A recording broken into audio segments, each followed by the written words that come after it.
Polshadan Portugaliyagacha 52-kunimizni tugash uchun Isusning haykalini oldida chodirimizni to'shadik. O'rtoqlar ko'rishingiz mumkin. Bu yoq tarafimizda shahar.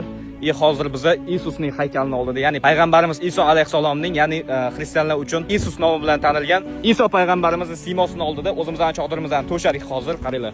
Chodirimizni simi ozgina singan bu yog'i. Orqasini ko'rishingiz mumkin. Qaranglar.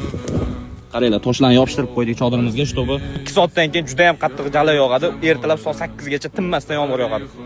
Endi bu yoqdan umid qilamiz hech narsa chiqmasligiga, chunki bu yoqda har xil hasharot, ilonlar, chayonlar bo'lishi mumkin. So'mkalarimiz. Bitta narsa aytmoqchiman, agar yo'lda u kim o'tayotgan bo'lsa, bizga turinglar, bu yoqdan ketinglar deyishi mumkin. Shunaqa deydigan bo'lsa, bizlar turib ketishimizga to'g'ri keladi. Boshqa ilojimiz yo'q chunki. Bizani hozir eng yaxshi topgan joyimiz mana shu daraxt, ko'rasizlar. Joyi ham yaxshi ekan. Agar boshqa joyga to'shiydigan bo'lsak, juda ham ertalabgacha loy bo'lib ketib qoladi. Biz o'zimizga ovqatlarimizni olib kelib oldik, hamma narsamizni olib keldik.